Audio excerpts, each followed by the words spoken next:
አለሜ በፊትም እንደዚህ ነበር? ትፈሪ ነበር? ፍርሃት ሳያቀኝም ነበር። ደፋር ነበር። የሴት ወንድ እዛ ቤት ሲደርስብኝ የነበረው ነገር ይሄ ነው ተብሎ የሚነገር አይደለም። ይቻለም እንደዚህ ናት። ጥቂት ጥሩ ሰዎች፣ ብዙዎች ደግሞ ለሆዳቸው ያደሩ የሚኖሩባት። በጣም እንዳንቺ ብርቷ ይቻላል። አንቺ የቻልሽውን ጉድ ማን ችሎት ያውቃል? አንቺ ያሳለፍሽውንስ ማን አሳልፎታል? እባክህ አሁን የምነግርህን ብቻ እሺ በለኝ። እሺ ምንድን ነው? ልጄን አንዴ ብቻ ላገኘው። ወይኔ ገዛኸኝ፣ እንዲያርጋ ተጫወትብኝ። ገዜ ተረጋግተህ ማሰብ ይኖርብሃል። ልጅቷ ስትወጣ ምንድን ነው የምታደርጊው? ይህ ሁሉ ነገር እኔ ላይ ሲሰራ አንቺ የት ነበርሽ? አላውቅም። የማትችለውን ነገር ለምን ጀመርክ? እነሱ እኔ በአንድ ጥይት መግደል ያቅተኛል? ጥይቱም እኮ ልብ ይፈልጋል ነው። በጣም ጥሩ ታደርግልኝ መሰልሽ። መጀመሪያ ካስገባሁልሽ ገንዘብ ላይ ወደ ቤት መልሽልኛለሽ። ምን? ቤቲ አልደግመውም። ሰምኛለሽ? አንቺ ከዚህ በኋላ ለእኔ ቀንደኛ ጠላቴ ነሽ። ልጅን አይንሽ እያየን መሰለሽ። ምን አፈ ሞልተ ልጅ እንደምትሰቅላት እየነገርከኝ ነው እንዴ? ቆይ አንተ ምን አይነት ሰው ነህ? ምን አይነት መጥፎ ሰው ነህ? ሰማኛለህ? ከዚህ በኋላ አፈ ሞልተ ስለ ልጄ ብትናገር ወይ እገልሃለሁ ወይ ትገለኛለህ። ምንድነው ትሁት? ባልሽ አሸንፈሻል። አላሸነፍኩም እንዴ? ከዚህ በላይ እንዴት ታሸንፊያለሽ? ምን ሆንኩኝ? ምን ተደረገልኝ? ትሁት ልጅሽን አድነሻታል። አለሜን እዚህ ነበር አይደል መከራዋን ስታበላት የነበረው? እና ተመቸሽ? አንዳንዴ ሰዎች ሊረዱን የሚችሉት ትንሽ እንኳን ቦታውን በትንሹ ማየት ይችሉ ነው። አላየውም። ለምን አየዋለሁ? መከራ እንዳለው ማላቅ ይመስልሽ? ብሩን አምጪው እያለኝ ነው። ድሮስ ያንቺ ሆኖ የሚቀር መስሎሽ ነበር እንዴ? ትሁት እባክሽን በሀሳብም ቢሆን እንጂ እኔ እኮ ረድቼሻለሁ። ቤቲ ሰይጣን ገንዘብ የለውም፣ ቢሰጥሽም ከሰው ነጥቆ ነው። ከዛም ይቀበልሻል ሲባል ሰምተሽ አታውቂም? ትሁቴ ማርካን በጣም ደህና ናት። እሺ እውነትህን ነው? ከአለሜ ጋር እየተጫወቱ ነው። በጣም ደስ ይላል። ያ ፖሊስ ምን ላይ ደረሰ? አላውቅም፣ ግን ነገሮችን ችላ ያለብኝ እየመሰለኝ እና እንውጣ። የሚመጣውን ይቀበላል። እሺ መጣሁ። ምን ሆነ ነው? ልወጣ። አይገርምም? እኔም ልወጣ ነበረ። ስለዚህ አብረን እንውጣ። አይ ትሁትን እየጠበቅኳት ነው። አዎ የእንጀራ አባት ለመሆን ቆርጠህ ተነስተሃል ማለት ነው። እሺ ብልጧ፣ አንቺ ምን አመጣሽ? አልነግርህም፣ ግን ደግሞ ለአንተ ችግር ትክክለኛ መፍትሄ እኔ ነኝ። እንዳይረፍድብሽ። ትሁቴ በህይወቴ ስለመጣሽ በጣም ደስተኛ ነኝ። እኔም ስለምታግዘኝ በጣም ደስተኛ ነኝ። የማይሆን ነገር እንዳታደርግ። በጣም ያበዛው አይመስልህም? አንተ ላይ ሽጉጥ መደቀን የሚያቅተህ መሰለህ? አሁን ከእኔ ምን እንደምትፈልግ ንገረኝ። አለሜን ጭራሽ እንዳታስበው። እንደውም ከልጇ አገናኛታለሁ። ግደለኝ በቃ። እሷና ልጇ ተገናኝተው አንተን ጉድ ሲያደርጉ ማየት ፈልጋለሁ። እና ተኩስ አታውጣው። ትሁት እኔ ጋር ናት። ልጇና የእናቱ እናት ደግሞ እኔ ጋር ናቸው። ሟች ነች እናቱ። እሱን አድርገህ ስታሳየኝ ወንድ ይላል። እገልሻለሁ። እኔ ነኝ የምጨርስሽ። ደህና ነሽ ትሁት? ምንም አልሆንሽም? አንተ እኔን ገፈተርከኝ። ደግመህ ጫፏን ብትነካት እንደዚህ እንደማላወራ ወቂ። እሺ አንተ እሷ እኮ አንድ ተራ ገረድ ነች። ደግመህ ጫፏን እንድትነካት አልፈቅድልህም። ናቲ እኔ አባትህ ነኝ። ከእሷ የምትበልጥ ይመስላል? አቤት አቤት፣ ምን እንደምትለው? ትሁት ብዙ ነገሬ ናት። ሌላ ክፉ ነገር እንዳደረግ አታስገድኝ። ስንት ሴት እያለ ዝም በል እባክህ። እና እንዳንተ ከቡና ቤት ላምጣ? ቆይ ባልሰራላችሁ። እኔ ማን እንደሆንኩኝ እሱ ማን እንደሆነ ከዚህ በኋላ ይታያል። እንዴት ብዬ ውለታህን እንደምመልስ ግን አላውቅም። ውለታ ለመመለስ ዝግጁ ከሆንሽ ትመለሻለሽ። እንዴ ዝርዝር ኪስ ይቀዳል። ለመመለስ ዝግጁ ከሆንሽ ደስ ይለኛል። በስተርጅና ማት ተሽኮርምመት እንደዚህ ሆነሽ ስላየሁሽ ያሳለፍኩትን ሁሉ እንኳን አሳለፍኩኝ አስባልሽ። ትሁቴ ዳግም ነው የወለድሽ። ለልጄ እስክድርሽ ጨፍያለሁ። ልጄ አቶ ገዜ ትሁትን በቅርብ ርቀት አይኑን ሳይነቅል ይከታተላት ነበረ። እርምጃዋን እየተከታተለ ሊያጠምዳት ቢሞክርም የትሁት ንቁ አይኖች ግን ቀድመው አስተውለውታል። እሱ መዳረሻዋ ላይ ደርሻለሁ ብሎ ሲያስብ፣ እሷ ግን ቀድመው ከእይታው በመሰወር እንደ ጉም በነነች።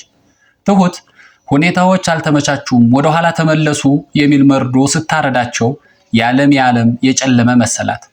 ላለፉት ዓመታት ስትመኘው የነበረው ያ ትልቅ ህልሟ ዛሬ በእጇ የሚገባ መስሏት ነበረ። ይሁንና ዛሬም እንደ ትላንቱ ከደጇ መጥቶ አፈገፈገባት። ተስፋ መቁረጥ እንደ ከባድ ሸክም ጫና ፈጠረባት። አባባ የዓለሜን የፊት መለወጥና የውስጥ ስብራት በዝምታ ይከታተሉ ነበረ። ሊያበረታቷትና የውስጧን ሸክም ሊያቀሉላት ስለፈለጉም ዓለሜ እስኪ እስካሁን ድረስ ስላሳለፍሽው ነገር በዝርዝር ንገሪኝ አሏት።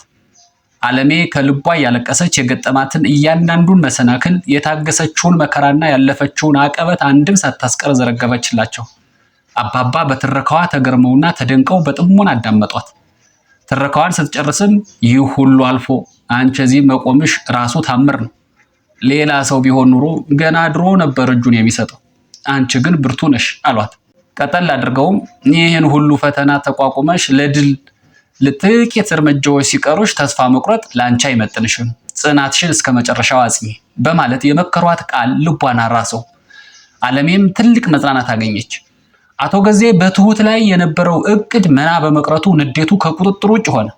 ልጇ ያለችበትን ደርሼበታለሁ ብሎ ተስፋ አድርጎ የነበረ ቢሆንም ትሁት ድንገት ካይኑ ተሰውራ ምኞቱን ቅዠት አደረገችበት። ይህ በውስጡ የፈጠረው እሳቤ ወደ ንዴት ተቀይሮ ቤቱ ሲገባ ያገኘው የመጀመሪያው ሰው ቤቲን ሆነ። ምንድነው እዚሁ የምትሰሪው ሲል ያለ ምንም ምክንያት ጮኸባት። ቤቲ ግን አልደነገጠችም። ይልቁንም በአቶ ገዜ ሁኔታ አሾፈችበት። አህያውን ፈርቶ ዳውላውን የሚለውን ተረት ተረተችበት። አቅም ካለህ ጥፋት ከሰሩበት ሰዎች ጋር ተፋለም፣ እኔን ግን ለቀቅ አድርገኝ ስትል በአጽንኦት ነገረችው። አቶ ገዜ በዚህ ንግግሯ ብልጭ አለበት። እንግዲያውስ የሰጠውሽን ብር አንድም ሳታስቀር እንድትመልሽ እፈልጋለሁ ብሎ ባለችበት ጥሏት ወጣ። ቤቲ በድንጋጤ በቆመችበት አቶ ገዜ ከኪችን ፊት ለፊት ከትሁት ጋር ተገናኘ። እንዳንቺ ደፍሮ የተገናገረኝ የለም፣ መጀመሪያ ዓይንሽን እያየ ልጅሽን እገድላታለሁ ሲል ዛተባት። ትሁት ይህንን ስትሰማ እንዳራስ ነብር ተቆጣች። ይህ ሊሆን የሚችለው እኔን ከገደልከኝ በኋላ ነው፣ ካልሆነ ግን እኔው ቀድሜ እገድላለሁ ስትል በድፍረት መለሰችለት። አቶ ገዜ በቁጣ እያቃሰተ ዓለሜን ቆልፎ ከሚያስቀምጥበት ክፍል አስገብቶ ዘጋባት። ቤቲ ብሩ መልሽ መባሏ እረፍት ነስቷታል። የምታማክረው ሰው ስትፈልግ ትሁት መቆለፏን ተረዳችና ወደ በሩ ተጠግታ ትሁት ምንም እንኳ አሁን ብትሰቃይም አሸንፈሻል፣ ልጅሽን አድነሻልና አይዞሽ አለቻት። በመቀጠልም አቶ ገዜ ብሩን እንድትመልስ መጠየቁንና ምን ማድረግ እንዳለባት ጠየቀቻት። ትሁት በተረጋጋ ድምፅ መለሰችላት። ቤቲ የሰው ገንዘብ መቼም ቢሆን የሰው ነው። ይህ እንደሚፈጠር አስቀድመሽ ማወቅ ነበረብሽ። ደግሞ አንድ ነገር ተረጂ፣ ሰይጣን የራሱ ብር የለውም። ከሰው ነጥቆ ይሰጣል፣ የሰጠውንም መልሶ ይነጥቃል። ለአንቺም የገጠመሽ ይኸው ነው በማለት እውነቱን ነገረቻት። ናቲ ከቤት ሲገባ ያገኘው ትሁትን በከፍተኛ ጭንቀት ተውጣ ነበር። ልጇ ማርካን በደህና ሁኔታ ላይ መሆኗን ሲነግራት የፊቷ ላይ ጭንቀት ለጥቂት ሰከንዶች ቢገፈፉም ልቧ ግን ገና አልረካም ነበር። ያንን የሚባክል ልቧን ሊያረጋጋው አልቻለም። ትሁት አይኖቿን ወደ ናቲ አቅንታ ናቲ የሆነ የማይታወቅ ፍርሃት ውስጤን እየበላው ነው፣ ልቤ ሊረጋጋ አልቻለም ስትል የውስጧን ጭንቀት ነገረችው። ናቲም የትሁትን እጅ በረድ ባለ መንፈስ ይዞ ይህ ጭንቀትሽ እንድትረሽ የሚያደርግ አንድ ምርጥ ቦታ ይዤሽ ልሄድ፣ ትንሽ ቀለል እንዲልልሽ አላት። ትሁት ለጥቂት አሰበችና መሄዱንም አልጠላም ነበረ፣ ግን አባት አቶ ገዜ ይህንን ካወቁ የሚፈጠረው ነገር ያስፈራል ስትል ስጋቷን ገለጸችለት። ወዲያውም ንግግሯን ቀጠል አድርጋ ለመሆኑ የመርማሪ ፖሊስ ምን ላይ ደረሰ? ምን አዲስ ነገር አለ ስትል ጠየቀችው።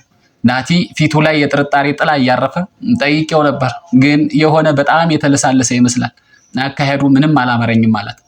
የሁለቱም ፊት ላይ የፖሊሱ ሁኔታ ጥርጣሬና ስጋት እንደፈጠረባቸው በግልጽ ይታይ ነበር። ትሁት በድንገት ድምጿን ዝቅ አድርጋ እባክህ ናቲ አንድ ነገር አድርግልኝ፣ ማርካን በሰላም ወደ ገጠር ወደ ቤተሰቦቿ አድርስልኝ፣ እዚያ የተሻለ ሰላም ታገኛለች ስትል ተማጸነችው። ናቲ ግን ራሱን በመነቅነቅ አይ ትሁት ከዚያ ብትሄድ ይባስ ለአደጋ ትጋለጣለች፣ ይልቅ እዚሁ ተደብቃ ብትቆይ ይሻላል፣ ለደህንነቷ እኔም ሙሉ ኃላፊነቱን ወስዳለሁ፣ ምንም እንዳሰጊ አላት። ትሁትም በናቲ ቃል ተረጋግታ በልጇ ደህንነት ላይ እምነቷን ጣለች። እንግዲህ የዛሬው ዝግጅት እስከዚህ ድረስ ነበረ። ቀጣዩን በቀጣይ ይዘን እንቀርባለን። እስከዚያው ድረስ መልካሙ ነገር ሁሉ ከእናንተ ጋር ይሁን። ሰላም።